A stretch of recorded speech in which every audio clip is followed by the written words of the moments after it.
허준 이야기 제2편 스승과 제자 의술을 배우며 깨달은 인생의 지혜 1. 새벽의 약방 닭이 울기도 전 어둠이 채 가시지 않은 새벽 허준은 벌써 약방으로 향하고 있었다. 차가운 공기가 뺨을 스쳤지만 가슴속은 뜨거웠다.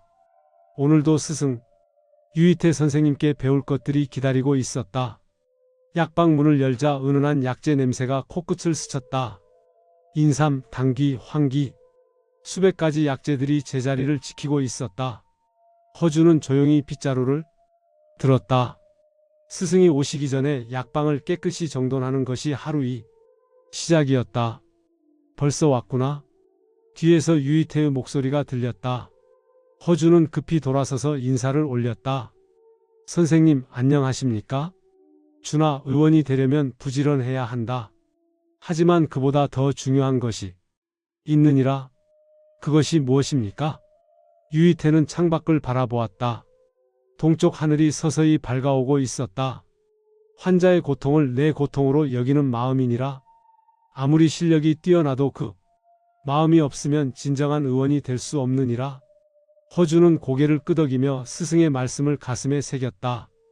그때는 몰랐다. 그 말씀의 진정한 의미를 평생에 걸쳐 깨닫게 될 줄은. 이 침 한 대의 무게.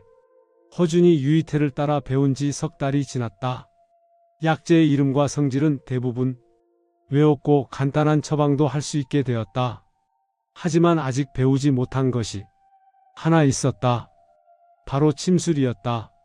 어느 날 오후 한 중년 남자가 약방을 찾아왔다. 얼굴이 일그러져 있었다. 선생님, 허리가 너무 아파 걷기가 힘듭니다. 일을 할 수가 없어요. 유이태는 환자의 허리를 살펴보았다. 그리고 침통에서 가는 침을 꺼냈다. 준아, 잘 보거라. 침은 약보다 더 빠르게 효과를 낼 수 있지만 잘못 놓으면 더 큰 화를 불러올 수도 있느니라. 허준은 숨을 죽이고 지켜봤다. 유이태의 손은 흔들림이 없었다. 정확한 혈자리를 찾아 침을 놓았다. 한 대, 두 대, 세 대. 아, 신기합니다. 벌써 좀 나은 것 같습니다. 환자가 놀라며 말했다. 환자가 돌아간 후 유이태가 허준에게 침통을 건넸다. 이제 내가 배울 차례니라. 하지만 명심하여라. 침 한 대 한 대에는 환자의 삶이 걸려 있느니라. 허준은 떨리는 손으로 침을 받았다. 가느다란 침이었지만 그 무게가 천근만근처럼 느껴졌다. 첫 연습은 무무로 시작했다. 날마다 밤이 이슥하도록 무에 침을 놓는 연습을 했다. 손이 떨리지 않을 때까지, 정확한 깊이로 놓을 수 있을 때까지. 깊이가 일정하지 않구나. 너무 깊으면 내장을 다칠 수 있고 너무 얕으면 효과가 없느니라. 유이태는 엄격했다. 하지만 그 엄격함 뒤에는 제자를 향한 깊은 애정이 있었다. 한 달이 지나고 두 달이 지났다. 허준의 손은 점점 안정되어 갔다. 그리고 마침내 유이태가 허락했다. 이제 사람에게 놓아보거라. 하지만 절대 서두르지 마라. 환자의 몸 상태를 먼저 살피고 혈자리를 정확히 찾은 후에 놓아야 한다. 3. 스승의 가르침. 어느 여름날 약방에 한 젊은 여인이 찾아왔다. 아기를 업고 있었는데 아기가 계속 울고 있었다. 선생님, 우리 아기가 열이 나고 계속 보채요. 며칠째 밥도 안 먹고. 여인의 목소리가 떨렸다. 유이태가 아기를 살펴보려 하자 허준이 나섰다. 선생님, 제가 한번 봐도 되겠습니까? 유이태는 고개를 끄덕였다. 허준은 조심스럽게 아기를 살펴봤다. 열이 많이 나고 있었다. 입안을 보니 작은 염증이 생겨 있었다. 소화감기이군요. 그런데 혹시 어머님께서도 몸이 안 좋으신가요? 여인이 놀라며 물었다. 어떻게 아셨어요? 얼굴색이 좋지 않으시고 목소리에도 기운이 없으십니다. 아기를 돌보느라 제대로 주무시지도 드시지도 못하신 것 같습니다. 여인의 눈에 눈물이 고였다. 네, 밤낮으로 아기를 돌보느라 저도 감기 기운이 있는 것 같아요. 하지만 돈이 부족해서 저는 치료를 못 받고. 허준은 유이태를 바라보았다. 스승은 조용히 고개를 끄덕였다. 걱정 마십시오. 아기와 어머니 두 분 다 치료해 드리겠습니다. 약값은 아기가 나으면 그때 주셔도 됩니다. 허준은 정성껏 약을 지었다. 아기를 위한 약과 어머니를 위한 약 두 첩을 따로 지었다. 여인이 돌아간 후 유이태가 말했다. 잘했다, 준아. 내가 진정으로 깨달은 것 같구나. 무엇을 말씀이십니까? 의원은 환자만 보는 것이 아니라 환자를 둘러싼 모든 것을 봐야 한다는 것을. 아기의 병만 고쳐서는 안 되느니라. 어머니가 건강해야 아기도 제대로 돌볼 수 있지 않겠느냐? 허준은 깊이 절을 올렸다. 스승은 단순히 의술만 가르치는 것이 아니었다. 사람을 대하는 법, 삶을 대하는 법을 가르치고 있었다. 시련의 순간. 1년이 지난 어느 날 큰 시련이 찾아왔다. 약방에 급한 환자가 실려왔다. 농부였는데 밭에서 일하다가 독사에 물렸다고 했다. 다리가 벌겋게 부어올라 있었고 의식도 흐릿했다. 선생님, 빨리 좀 살려주세요. 농부의 아내가 울부짖었다. 유이태가 환자를 살펴보았다. 표정이 심각해졌다. 독이 이미 몸 안깊숙이 퍼졌구나. 서둘러야 한다. 유이태는 재빨리 해독약을 준비했다. 하지만 문제가 있었다. 필요한 약재 중 하나가 떨어진 것이었다. 이를 어쩌나? 웅담이 없구나. 허준이 급히 말했다. 선생님, 제가 다른 약방에 가서 구해오겠습니다. 그럴 시간이 없다. 다른 방법을 찾아야 한다. 유이태는 잠시 생각에 잠겼다. 그리고 허준에게 물었다. 준아, 웅담을 대신할 수 있는 약재가 무엇이겠느냐? 허준은 머릿속을 빠르게 굴렸다. 배운 것들을 하나하나 떠올렸다. 그리고 외쳤다. 우황. 우황과 사양을 함께 쓰면 웅담과 비슷한 효과를 낼 수 있습니다. 유이태의 눈이 빛났다. 맞다. 잘 생각했다.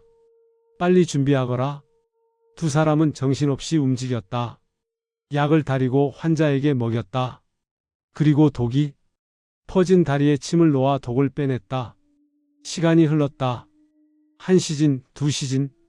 밤이 깊어갔다. 농부의 아내는 한쪽 구석에서 두 손을 모아 기도했다. 그리고 마침내 농부가 신음소리를 냈다. 눈을 떴다. 여보, 정신이 드셨어요? 아내가 울며 남편을 껴안았다. 유이태와 허준은 서로를 바라보며 안도의 한숨을 쉬었다. 환자를 살렸다. 농부 부부가 돌아간 후 유이태가 허준의 어깨를 두드렸다. 오늘 내가 없었다면 저 사람은 죽었을 것이다. 잘했다, 준아. 아닙니다, 선생님. 선생님께서 가르쳐 주신 덕분입니다. 아니라 내가 가르쳐 준 것은 지식일 뿐이다. 그것을 응용하는 것은 내 능력이니라. 이제 너는 단순히 배우는 제자가 아니라 스스로 생각하는 의원이 되어가고 있구나. 스승의 병. 그로부터 몇 달 후 이상한 일이 일어났다. 유이태가 자주 기침을 했다. 처음에는 가벼운 감기려니 했다. 하지만 시간이 지나도 나아지지 않았다. 선생님, 몸이 안 좋으신 것 같습니다. 제가 약을 지어드리겠습니다. 허준이 걱정스럽게 말했다. 괜찮다. 나이가 드니 그럴 수도 있지. 유이태는 태연한 척했다. 하지만 허준은 알아챘다. 스승의 얼굴색이 점점 나빠지고 있다는 것을. 기침도 심해지고 가끔은 피가 섞여 나오기도 했다. 어느 날 저녁 허준은 용기를 내어 스승의 맥을 짚었다. 맥이 매우 약하고 불안정했다. 선생님, 이것은? 유이태는 조용히 고개를 끄덕였다. 알고 있다. 폐병이다. 이미 오래전부터 알아왔느니라. 그렇다면 왜 치료를 안 하셨습니까? 허준의 목소리가 떨렸다. 내 병은 내가 제일 잘 안다. 이미 손쓸 수 없을 만큼 깊어졌느니라. 아닙니다. 아직 방법이 있을 겁니다. 제가 다른 의원들도 찾아가 보고 약도 더 구해보겠습니다. 유이태는 허준의 손을 잡았다. 준아, 의원으로서 배워야 할 마지막 가르침이 있느니라. 바로 죽음을 받아들이는 것이니라. 선생님, 우리는 모든 병을 고칠 수 없느니라. 때로는 환자와 함께 아파하고 함께 눈물 흘리는 것도 의원의 일이니라. 그것을 잊지 마라. 허준은 눈물을 참을 수 없었다. 스승은 마지막 순간까지도 제자를 가르치고 있었다. 6. 마지막 수업. 유이태의 병은 빠르게 악화되었다. 침상에 누워 지내는 날이 많아졌다. 하지만 정신만은 또렷했다. 준아, 내가 모아둔 의서들이 있느니라. 모두 내게 물려주마. 그리고 이 약방도 내가 이어받아라. 선생님, 그런 말씀 마십시오. 아직 들어라, 준아. 내게 남은 시간이 얼마 없다. 마지막으로 당부하고 싶은 말이 있느니라. 유이태는 허준의 손을 꼭 잡았다. 첫째, 환자를 신분으로 차별하지 마라. 양반이든 상놈이든 부자든 가난한 자든 모두 평등하게 대하여라. 명심하겠습니다. 둘째, 교만하지 마라. 아무리 많이 배워도 모르는 것이 더 많느니라. 항상 배우는 자세를 잃지 마라. 가슴에 새기겠습니다. 셋째, 내 지식을 혼자만 간직하지 마라. 후학들에게 전하고 더 나아가 백성들도 스스로 병을 고칠 수 있도록 도와라. 그것이 진정한 의원의 길이니라. 허준은 고개를 숙이며 눈물을 흘렸다. 마지막으로 유이태의 목소리가 잠겼다. 내가 내 제자가 되어주어 고맙다, 준아. 내가 있어 내 인생은 행복했느니라. 선생님, 저야말로 선생님을 만나 제 인생이 바뀌었습니다. 선생님이 아니었다면 저는 여전히 서자라는 신분에 갇혀 살았을 겁니다. 아니라 너는 어차피 훌륭한 사람이 되었을 것이다. 나는 다만 길을 보여준 것뿐이니라. 그날 밤 유이태는 조용히 눈을 감았다. 평생을 백성을 위해 살았던 명의의 마지막이었다. 허준은 스승의 곁을 지키며 밤새 울었다. 7. 스승의 유산. 장례를 치른 후 허준은 스승이 남긴 의서들을 정리했다. 수십 년간 모아온 귀중한 책들이었다. 책장을 넘길 때마다 스승의 손때가 느껴졌다. 책 속에는 유이태가 직접 쓴 메모들이 가득했다. 이 처방은 노인에게 특히 효과가 좋다. 산후조리에는 이 약재를 더하면 더 좋다. 환자의 마음을 먼저 편하게 해주어라. 스승은 평생의 경험을 이 책들에 담아두었다. 그리고 그것을 제자에게 물려준 것이었다. 허준은 책을 가슴에 안았다. 선생님, 제가 선생님의 뜻을 이어가겠습니다. 선생님께서 가르쳐 주신 것들을 결코 잊지 않겠습니다. 그날부터 허준은 더욱 열심히 공부했다. 스승이 남긴 의서들을 밤낮으로 읽었다. 그리고 스승의 가르침대로 환자들을 대했다. 약방을 찾는 환자들이 늘어났다. 가난한 사람들은 약값을 깎아주거나 아예 받지 않았다. 급한 환자가 있으면 밤중이라도 달려갔다. 사람들이 말했다. 허 의원은 유이태 선생님을 꼭 닮았어. 그래, 스승의 뜻을 제대로 이어받은 제자야. 허준은 그 말을 들을 때마다 가슴이 뜨거워졌다. 스승이 자랑스러워 하실 것 같았다. 에필로그 이어지는 가르침. 세월이 흘러 허준도 제자를 두게 되었다. 내 의원에서 젊은 의원들을 가르칠 때 그는 항상 유이태 선생의 가르침을 떠올렸다. 어느 날 한 젊은 제자가 물었다. 스승님, 의원이 되려면 가장 중요한 것이 무엇입니까? 허준은 잠시 먼 곳을 바라보았다. 그곳에는 스승 유이태가 서 계신 것 같았다. 환자의 고통을 내 고통으로 여기는 마음이니라. 제자가 고개를 갸우뚱했다. 허준은 미소를 지으며 계속 말했다.